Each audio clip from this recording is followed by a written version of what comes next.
દેશના દરિયાકાંઠાના વિસ્તારોમાં ફરી એકવાર ચક્રવાતી તોફાન બિપરજોયનો ખતરો વર્તાઈ રહ્યો છે। હવામાન વિભાગે જણાવ્યું કે આગામી 36 કલાકમાં બિપરજોય વધુ ખતરનાક સ્વરૂપ ધારણ કરી શકે છે। ત્યારબાદ તે ગંભીર ચક્રવાતી તોફાન બનવાની સંભાવના છે। બિપરજોય વાવાઝોડાની અસર ગોવા, કર્ણાટક, ઉત્તર કેરળના દરિયાકાંઠાના વિસ્તારોમાં જોવા મળી શકે છે।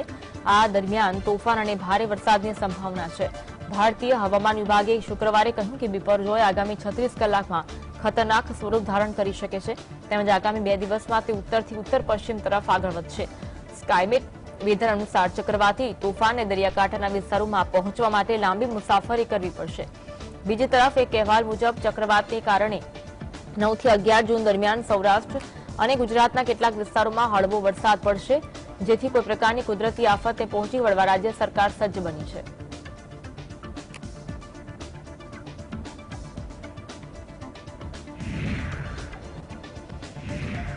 ભારતીય હવામાન વિભાગ અનુસાર મોન્સૂન આગામી 48 કલાકમાં કેરળના બાકીના ભાગો, તમિલનાડુ, કર્ણાટક, ઉત્તર પૂર્વના ભાગો તરફ આગળ વધશે। દક્ષિણ પશ્ચિમ મોન્સૂન કેરળમાં તેની શરૂઆત સાથે 1 જૂનની સામાન્ય તારીખના એક અઠવાડિયા પછી ગુરુવારે ભારતમાં પ્રવેશ્યું હતું। દેશમાં ચોમાસાની વધુ પ્રગતિની આગાહી અંગે આઈએમડીના મહાનિર્દેશક મૃત્યુંજય મહાપાત્રે જણાવ્યું કે દક્ષિણ પશ્ચિમ મોન્સૂન ગુરુવારે કેરળ પહોંચી ગયું છે।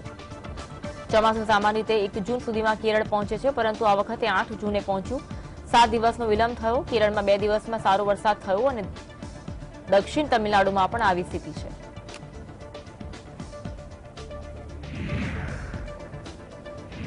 ઉત્તરાખંડના કેદારનાથમાં હિમસ્ખલનની ઘટના જોવા મળી। હાલ ઉત્તરાખંડમાં ચારધામ યાત્રા યોજાઈ રહી છે, ત્યારે 20 લાખથી વધુ યાત્રાળુઓએ ઉત્તરાખંડની મુલાકાત લીધી। લાખો દર્શનાર્થીઓ કેદારનાથના દર્શને પહોંચ્યા હતા। જોકે કેદારનાથના સ્થાનિક પ્રશાસને જણાવ્યું કે હિમસ્ખલનમાં કોઈ જાનહાનિ થઈ નથી।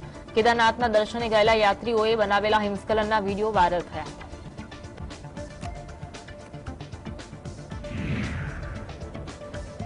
હવામાન ખાતાના વૈજ્ઞાનિક નરેશ કુમારે આગાહી કરી કે ઉત્તર પૂર્વ ભારતમાં તાપમાનનો પારો વધે તેવી શક્યતા છે। તાપમાનનો પારો 40 થી 42 ડિગ્રી સુધી પહોંચી શકે છે, પરંતુ આવનારા 4 થી 5 દિવસ સુધી હીટવેવની સંભાવના ઓછી છે। હીટવેવની સ્થિતિ હાલ ઉત્તર પૂર્વ ભારતની નજીક આવેલા પૂર્વ ભારત અને પૂર્વ યુપીમાં પ્રવર્તી રહી છે। એક તરફ કેરળમાં ચોમાસાએ દસ્તક દીધી છે, ત્યારે ઉત્તર પૂર્વીય રાજ્યોમાં ગરમીનો પારો વધી રહ્યો છે।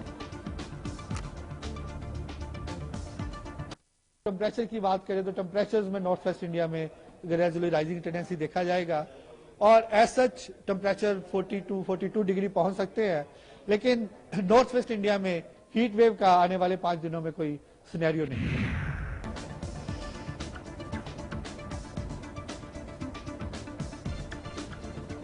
વડાપ્રધાન મોદી આ મહિને અમેરિકાની ઐતિહાસિક મુલાકાતે જવાના છે। તેઓ અમેરિકાની સંયુક્ત સંસદને પણ સંબોધશે। આ પૂર્વે કોંગ્રેસના નેતા રાહુલ ગાંધી વ્હાઇટ હાઉસ ગયા હોવાના અહેવાલ છે। એવા પણ અહેવાલ છે કે રાહુલ ગાંધી વ્હાઇટ હાઉસમાં કેટલાક ટોચના અધિકારીઓને મળ્યા હતા અને તેમની સાથે સિક્રેટ મીટિંગ કરી હતી। જોકે આ અંગે કોંગ્રેસ તથા વ્હાઇટ હાઉસ બંને અકળ મૌન સેવ્યું। મહત્વનું છે કે રાહુલ ગાંધી હાલ અમેરિકાની મુલાકાતે છે, ત્યાં તેઓએ કેટલીક સભાઓ યોજી અને ભારતીય સમુદાયના લોકો સાથે ચર્ચા કરી। એક મીડિયા રિપોર્ટ પ્રમાણે રાહુલ શિક્ષણ શાસ્ત્રીઓ, ટેકનિકલ વિશેષજ્ઞ અને થિંક ટેન્ક ઉપરાંત અમેરિકાના વિદેશ મંત્રાલયમાં દક્ષિણ એશિયાના સહાયક વિદેશ મંત્રી ડોગલ લુ સહિત વરિષ્ઠ અધિકારી સાથે મંત્રણા કરી। જોકે આ બાબત ગુપ્ત રખાઈ, પરંતુ તેટલું નિશ્ચિત લાગે છે કે બાઇડન પ્રશાસને એક વિપક્ષી નેતા માટે દ્વાર બંધ કર્યા નથી।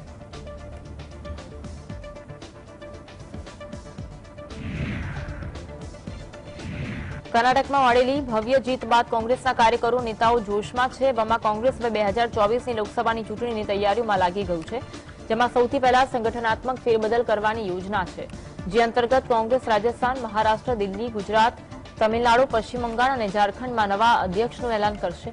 સાથે કોંગ્રેસ પાર્ટી મહાસચિવ પ્રિયંકા ગાંધીને મોટી જવાબદારી સોંપી શકે છે। સૂત્રોના જણાવ્યા અનુસાર ઓરિસ્સા, હરિયાણા, મહારાષ્ટ્ર, તમિલનાડુ અને બિહારમાં કોંગ્રેસ નવા પ્રભારી નિયુક્ત કરશે। જોકે મહારાષ્ટ્ર અને તમિલનાડુના હાલ પ્રભારી ગુંડોરાવ અને એચ.કે. પાટીલને હાલમાં જ કર્ણાટકની સિદ્ધરામૈયા સરકાર મંત્રી બનાવ્યા છે। મળતી માહિતી મુજબ રાજસ્થાનમાં પણ જલ્દી નવા અધ્યક્ષના નામ પર મહોર લાગી શકે છે, કેમ કે રાજસ્થાનમાં અશોક ગેહલોત અને સચિન પાયલોટની વચ્ચેનો મનમોટાવ સામે આવ્યો હતો। વધુમાં યુવા ચહેરાઓ માટે પણ કોંગ્રેસ નવી વર્કિંગ કમિટી બનાવશે। ઉલ્લેખનીય છે કે રાયપુરમાં અધિવેશનમાં લઈને પ્રસ્તાવ પણ જાહેર કર્યો હતો।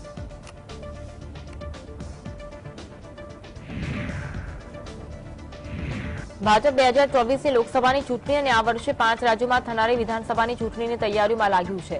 सूत्रों की जानकारी मुजब भाजपा केंद्रीय नेतृत्वए 11 जूने नवी दिल्ली में भाजप शासित राज्यों मुख्यमंत्रीओ और नायब मुख्यमंत्रीओं की बैठक बोलावी। बैठकनो एजेंडा लोकसभा चूंटणी और 5 राज्यों की विधानसभा चूंटणी पर संभावित है। आ बैठक में पार्टी अध्यक्ष जेपी नड्डा, केंद्रीय गृहमंत्री अमित शाह और वीएल संतोष सहित प्रदेश संगठन सचिव हाजर रहेशे। भाजप प्रजाजनों ने मळवा और तेमनी समस्याओं जानवा माटे कार्यकरों ने तैयार करी रह्यु छे, जेमां टिफिन मीटिंगना नामथी कार्यक्रम शरू करायो छे।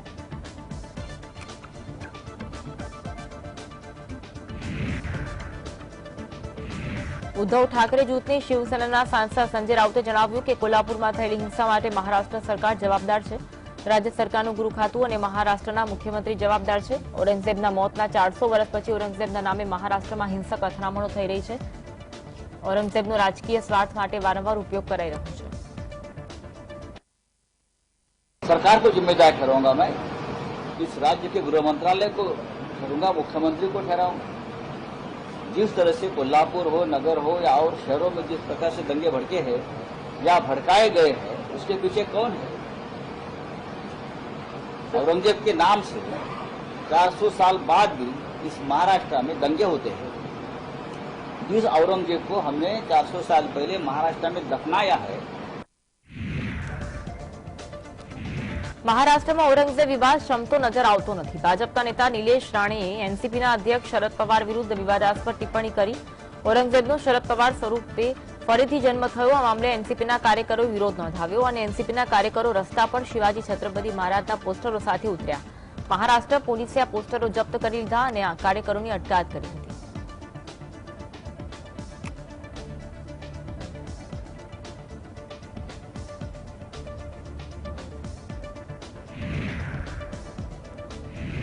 केंद्रीय आरोग्य मंत्री मनसुख मांडवियाए चंडीगढ़ खाते केंद्रीय वेलनेस सेंटरનું ઉદ્ઘાટન કર્યું। આ પ્રસંગે તેમણે જણાવ્યું કે અમે લાભાર્થીઓ માટે આવા ઘણા વેલનેસ સેન્ટર ખોલવા માંગીએ છીએ।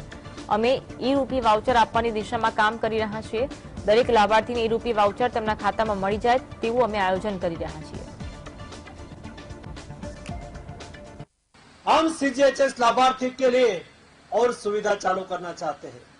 आपको टेस्ट कराना है, आपको टेस्ट के लिए, डायग्नोसिस के लिए रेफर किया गया हो, फिर बिल बनाने की झंझट ना हो और आने वाले दिनों में भारत सरकार की ओर से हम ई-रुपए वाउचर देने की दिशा में आगे बढ़ रहे हैं। मेरे सीजीएचएस लाभार्थी के अकाउंट में ई वाउचर होगा। केरळથી સૌપ્રથમ વખત માત્ર મહિલાઓ હજયાત્રી સાથેનો જથ્થો ઉપડ્યો હતો। આ મહિલા હજયાત્રીઓના જથ્થાને કેન્દ્રીય લઘુમતી મામલાના મંત્રી જોન બારલાએ લીલી ઝંડી આપી પ્રસ્થાન કરાવ્યું। મહિલા યાત્રીઓએ કેરળના કાલિકટ ઇન્ટરનેશનલ એરપોર્ટ પરથી રવાના થયા। આ હજયાત્રીઓ માટેના વિમાનના ક્રૂ અને પાયલટ પણ મહિલાઓ જ રહેશે। કેરળમાં માત્ર મહિલાઓ માટેની હજયાત્રા ઇતિહાસની પ્રથમ હજયાત્રા બની છે।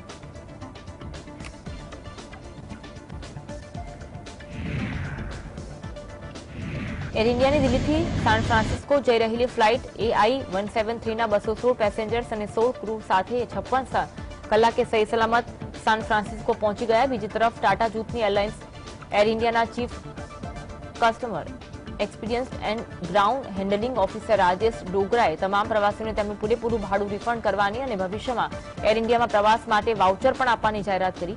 एयर इंडिया ने दिल्ली सैन फ्रांसिस्कोनी फ्लाइट AI-173 6 जूने नवी दिल्ली थी रवाना थई हती।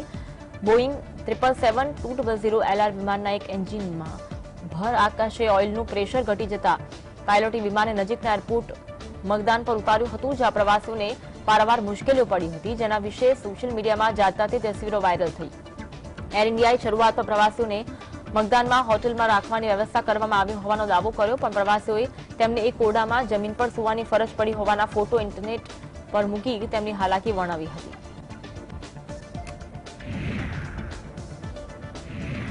सरकार और कुस्तीबाजो वच्चेनी मड़ागांठ बाद कुस्तीबाजोए तेमना धरना 15 जून सुधी स्थगित राख्या छे, परंतु आ केसमां हवे नवो वळांक आव्यो। एक खानगी न्यूज चेनलना जणाव्या अनुसार सगीर कुस्तीबाजना पिताए કહ્યું છે કે તેમણે રેસલિંગ ફેડરેશન ઓફ ઇન્ડિયાના પ્રેસિડેન્ટ બ્રિજભૂષણ સરસ્વતી સામે જાતીય સતામણીની ખોટી ફરિયાદ નોંધાવી છે। સગીર બાળકીના પિતાએ કહ્યું કે બદલાની ભાવનાથી બ્રિજભૂષણ સરસ્વતી વિરુદ્ધ ખોટી ફરિયાદ નોંધાવી છે। હવે તે ભૂલ સુધારવા માંગે છે। તેઓ ઈચ્છે છે કે સત્ય હવે કોર્ટમાં નહીં પણ બહાર આવે।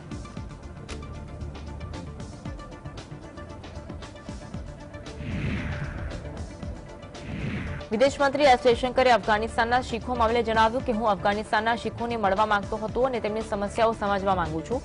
તેમની ભારતની નાગરિકતા અને વિઝા મામલે કેટલીક સમસ્યાઓ છે.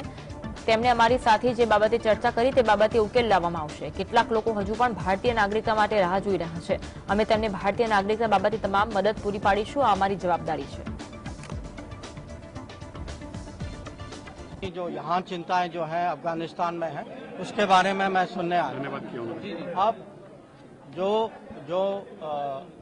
मामले उन्होंने उठाए, एक तो यहाँ कुछ लोग वापस जाना चाहते हैं क्योंकि उनकी अपनी प्रॉपर्टी है वहाँ, और ये स्वाभाविक है, प्रॉपर्टी है तो, और वहाँ गुरुद्वारे भी हैं, उसकी भी लोग चिंता कर रहे हैं।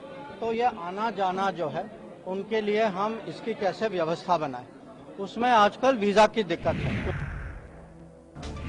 કોંગ્રેસના નેતા રાહુલ ગાંધીએ ભારત જોડો યાત્રામાં અને ત્યાર પછી હવે વિદેશમાં પણ મોહબ્બત કી દુનિયા દુકાન ટિપ્પણી કરી છે. તેના પર પ્રતિક્રિયા આપતા કેન્દ્રીય મંત્રી સ્મૃતિ ઈરાનીએ જણાવ્યું કે આ કેવી મોહબ્બત છે જે સેંગોલનું અપમાન કરે છે અને પોતાના દેશની નવા સંસદ ભવનના ઉદઘાટનનો બહિષ્કાર કરે છે.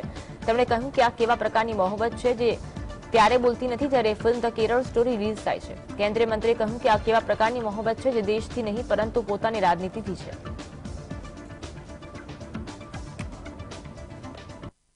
ट्रांसफर किया जाएगा। आज आप में से कई यहां विशिष्ट पत्रकार विद्यमान हैं जो साक्षी रहे जब कांग्रेस की सरकार ने निर्भया फंड की घोषणा की थी साल 2013 में। यह कहना उचित होगा कि साल 2013 में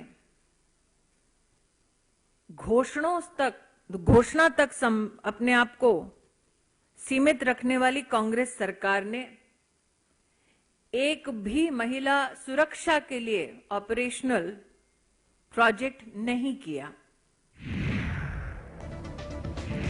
રાજધાની દિલ્હીમાં આવેલી ગુરુ ગોવિંદ સિંહ ઇન્દ્રપ્રસ્થ યુનિવર્સિટીના કેમ્પસના ઉદઘાટન દરમિયાન અરવિંદ કેજરીવાલ સંબોધન કરી રહ્યા હતા. આ દરમિયાન મોદીના નારા લાગતા અરવિંદ કેજરીવાલ વિચારમાં પડી ગયા.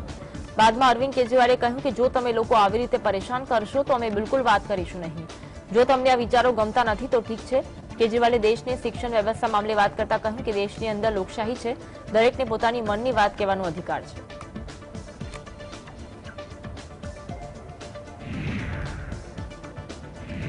આસામના મુખ્યમંત્રી હેમંત બિસ્વા શર્માએ જણાવ્યું કે આ વર્ષે ગાંધી જયંતિ નિમિત્તે પ્રદેશમાં 1 કરોડ છોડ વાવવામાં આવશે. તેમણે કહ્યું કે પ્રદેશમાં લોકો આ ઝુંબેશમાં જોડાશે. 2 ઓક્ટોબર ગાંધી જયંતિ નિમિત્તે 1 કરોડ છોડ વાવવામાં આવશે જે ક્લાઇમેટ ચેન્જની સમસ્યાનો સામનો કરવા માટે અસરકારક સાબિત થઈ શકે છે. શર્માએ કહ્યું કે સરકાર લોકોને 300 રૂપિયાના ભાવે છોડ વેચશે અને જેનો મુખ્ય હેતુ વર્ષ 2028 સુધીમાં પ્રદેશના વન વિસ્તારમાં 38% સુધીનો વધારો કરવાનો છે. તેમણે કહ્યું કે ગાંધી જયંતિ નિમિત્તે છોડ વાવવા બદલ અમે લોકોને 100 રૂપિયા વળતર પેટી ચૂકવીશું અને એ છોડના 3 વર્ષ સુધી જાળવણીના કિસ્સામાં સરકાર લોકોને 200 રૂપિયા ચૂકવશે.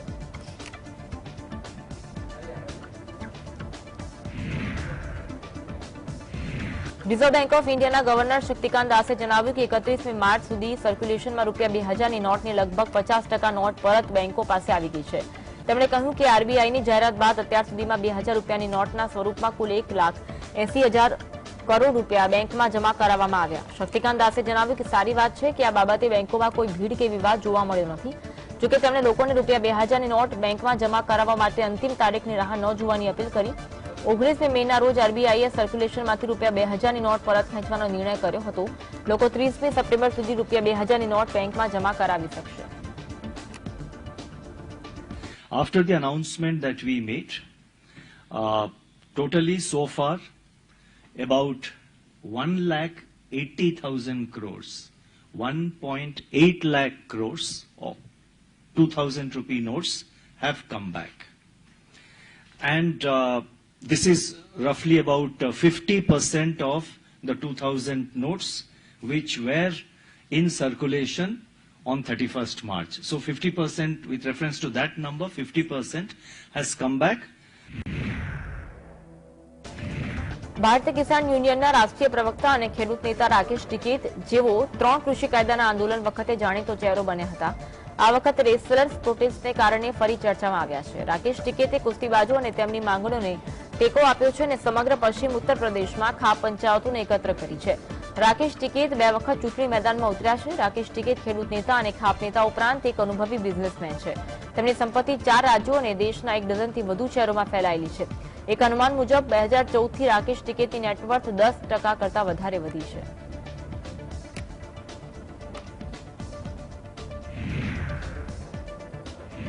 મુંબઈના મીરા રોડ વિસ્તારમાં રહેતા એક શખ્સે તેના લિવ ઇન પાર્ટનરની કરપીણ હત્યા કરતા ચકચાર મચી. આરોપીએ હત્યા કરી લાશના ટુકડા કરી કુકરમાં બોઇલ કરી મિક્સરમાં પીસી તેનો નિકાલ કરવાનો પ્રયાસ કર્યો હતો. ઘટનાની જાણ પોલીસને થતા પોલીસે હત્યા કરનાર શખ્સને ઝડપી પાડી કોર્ટમાં રજૂ કર્યો, જે બાદ કોર્ટે હત્યારાને 16 જૂન સુધી પોલીસ કસ્ટડીમાં રહેવાની સૂચના આપી છે.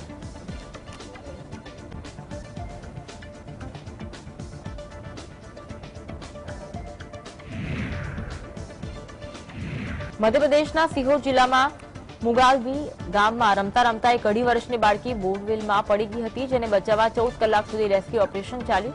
બાળકીને બોરવેલમાંથી બેભાન અવસ્થામાં બહાર કાઢવામાં આવી હતી. આ બાળકીને સાસારામ હોસ્પિટલ દ્વારા મૃત જાહેર કરવામાં આવી. આ બાળકી 300 ફૂટ ઊંડા બોરવેલમાં પડી ગઈ હતી અને લગભગ 150 ફૂટ ઊંડે ફસાઈ ગઈ હતી. આ મામલે પોલીસે ખેતરના માલિક ગોપાલ કુશવાની ધરપકડ કરી છે. उसको हॉस्पिटल भेजा गया है और अब आगे उनके गार्जियन भी गए हैं. अब आगे की जानकारी हॉस्पिटल में कितने देर तक रेस्क्यू चला, क्या कैसे, लगभग 14 घंटा मशक्कत आपको देख रहे हैं. तो एनडीआरएफ की टीम आई और पुल निर्माण के निगम के लोगों ने मिलकर जो अभियान चलाया उसमें हम लोग सफल रहे और बच्चा हॉस्पिटल में है. બિહારના રોહતાસ જિલ્લામાં ફ્લાયઓવરના થાંભલા વચ્ચે ફસાયેલા 11 વર્ષના રંજનનું મોત થયું. તેને બચાવીને હોસ્પિટલમાં લઈ જવામાં આવ્યો, જેમાં ડોક્ટરોએ તેને મૃત જાહેર કર્યો. એનડીઆરએફ અને સ્થાનિક પ્રશાસનની ટીમ દ્વારા બાળકને બહાર કાઢવા માટે 24 કલાકથી વધુ સમય સુધી રેસ્ક્યુ ઓપરેશન ચલાવાયું.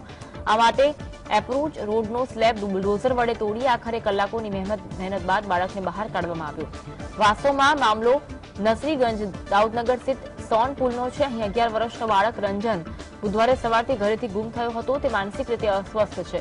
પુત્ર ઘરે પરત ન ફરતા તેની શોધખોળ કરવામાં આવી. આ દરમિયાન પુલ પાસે એક મહિલાએ બાળકના રડવાનો અવાજ સાંભળ્યો.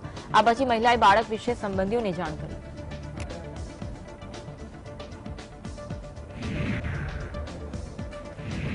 રાષ્ટ્રપતિ દ્રૌપદી મુર્મુએ સર્બિયાના રાષ્ટ્રપતિ એલેક્ઝાન્ડર વુસિક સાથે બેલગ્રેડમાં વાતચીત કરી. આ અગાઉ સવારે રાષ્ટ્રપતિ મુર્મુનું બેલગ્રેડના રાષ્ટ્રપતિ ભવનમાં ભવ્ય સ્વાગત થયું. આ પ્રસંગે રાષ્ટ્રપતિ મુર્મુએ સર્બિયાના રાષ્ટ્રપતિ વુસિક સાથે સંયુક્ત પ્રેસ કોન્ફરન્સ યોજી. તેમણે પ્રેસ કોન્ફરન્સમાં જણાવ્યું કે અમે લાંબા સમયથી પડતર દ્વિપક્ષીય સમજૂતી પર હસ્તાક્ષર કર્યા છે, જેમાં ખાસ કરી વેપાર, વાણિજ્ય, વિજ્ઞાન અને ટેકનોલોજી બાબતે સમજૂતીઓ છે. અમે સંયુક્ત રાષ્ટ્ર અને અન્ય આંતરરાષ્ટ્રીય પ્લેટફોર્મ પર એકબીજાને સહકાર આપવા માટે સહમત થયા છીએ.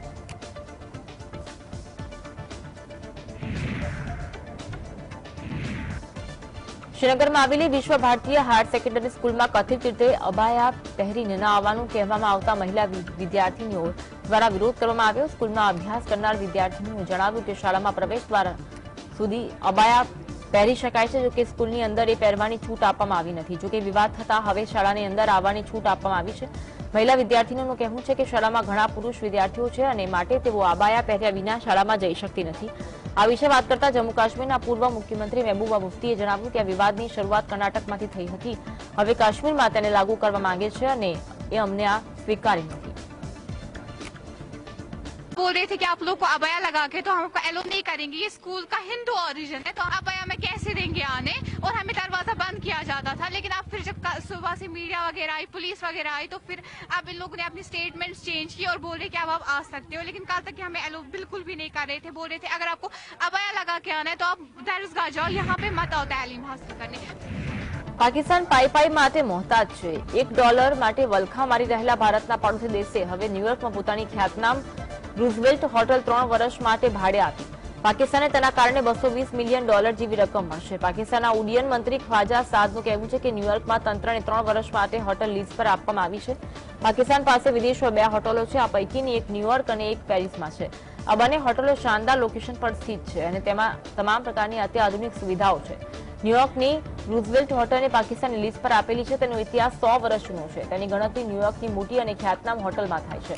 પાકિસ્તાને જોકે દેશ ચલાવવા માટે હોટલની કુરબાની આપવાની ફરજ પડી છે. બાંગ્લાદેશ પર ઇલેક્ટ્રિસિટી પૂરી પાડવા બદલ દેવું જ વધીને $2.5 અબજ થઈ ગયું છે. બાંગ્લાદેશની સરકાર પાસે આ પૈસા ચૂકવવા માટે ઝઝૂમી રહી છે અને તેના કારણે બાંગ્લાદેશમાં પાવર પ્લાન્ટ ઠપ થવાનું અને વીજ સંકટ સર્જાવાનું જોખમ છે. ઇલેક્ટ્રિસિટી સપ્લાય કરતી કંપનીઓ સતત સરકાર પાસે બાકી રકમનું ઉઘરાણું કરી પાવર સપ્લાય બંધ કરવાની ધમકી આપી રહી છે. બાંગ્લાદેશનો પાયરા પાવર પ્લાન્ટ બંધ થઈ ગયો છે. બાંગ્લાદેશના ઉર્જા ક્ષેત્રમાં સલાહકારનું કહેવું છે કે સરકાર વીજળી નથી ખરીદી શકતી કે નથી પાવર પ્લાન્ટ માટેનું પેમેન્ટ કરી શકતી. વીજ સંકટે દેશની ઔદ્યોગિક પ્રવૃત્તિઓને ઠપ કરી છે.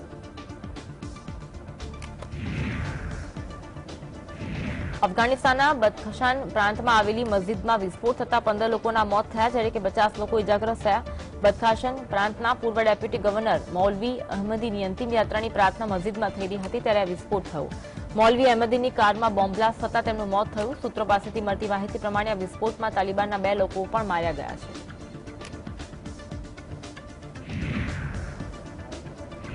ફ્રાન્સના દક્ષિણ પૂર્વ લેકમાં એનસીપી પાસેના એક પાર્કમાં બાળક પર છડી વડે હુમલો કરવામાં આવ્યો. આ ઘટનાની પુષ્ટિ ખુદ ફ્રાન્સના ગૃહમંત્રી ગેરાલ્ડ ડર્મિનીએ કરી હતી. હુમલામાં 8 નિર્દોષ લોકો સહિત કુલ 9 લોકો ઘાયલ થયા.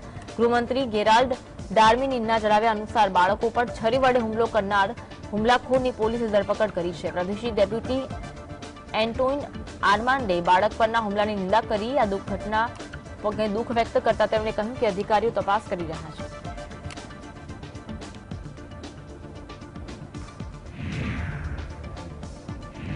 સમગ્ર કેનેડાના જંગલોમાં લાગેલા વિકરાળ દાવાનળને કારણે યુએસમાં સંખ્યાબંધ ફ્લાઇટ વિઝિબિલિટી ખરાબ થવાના કારણે મોડી પડી અને ન્યૂયોર્ક બાદ હવે પીળા રંગના પ્રદૂષિત હવાનું થર વોશિંગ્ટન શહેરમાં પણ ફેલાઈ ગયો, જેને પગલે સમગ્ર ઈસ્ટ કોસ્ટમાં રમતગમત તથા તમામ આઉટડોર પ્રવૃત્તિઓને રદ કરવામાં આવી છે. બ્રોન્ક્સ અને સેન્ટ્રલ પાર્કના પ્રાણીઓને પણ વહેલા અંદર લઈ પાર્ક તથા બીચ વહેલા બંધ કરી દેવામાં આવ્યા. લોકોને કોરોના મહામારી સમયમાં N95 માસ્ક ફરી પહેરવાની તાકીદ કરવામાં આવી છે. ન્યૂયોર્કમાં લોકોને 10 લાખ મફત માસ્ક વહેંચવામાં આવે છે તેમ ન્યૂયોર્કની ગવર્નર હોથી હુચુલે જણાવ્યું હતું. ન્યૂજર્સીમાં સરકારી ઓફિસો પણ વહેલી બંધ કરી દેવામાં આવી હતી. છેલ્લા ઘણા દિવસોથી કેનેડાના જંગલોમાં ભભૂકી રહેલા દાવા આ વર્ષમાં અત્યાર સુધીમાં 82 લાખ એકર જમીનનો ભોગ લેવાયો છે. 20,000 લોકોને સામૂહિક સ્થળાંતર કરવાની ફરજ પડી.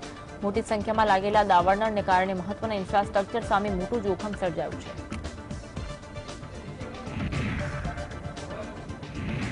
અમેરિકાના પૂર્વ રાષ્ટ્રપતિ ડોનાલ્ડ ટ્રમ્પની મુશ્કેલીઓ ઓછી થવાનું નામ નથી લઈ રહી.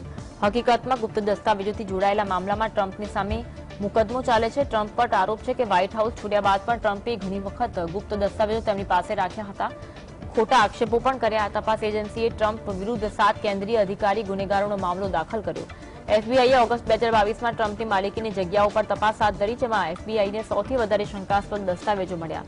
ટ્રમ્પના વિરુદ્ધ જે આરોપ લાગ્યા છે તેમાંથી એક કાવતરું ઘડવાનો આરોપ પણ સામેલ છે.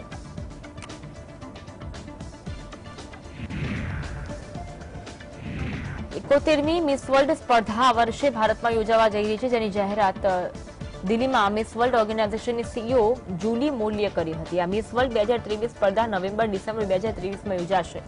અગાઉ 27 વર્ષ પહેલા 1996માં મિસ વર્લ્ડ સ્પર્ધા યોજાઈ હતી. અત્યાર સુધીમાં 6 ભારતીય મહિલા સ્પર્ધકોએ આ સ્પર્ધા જીતી છે.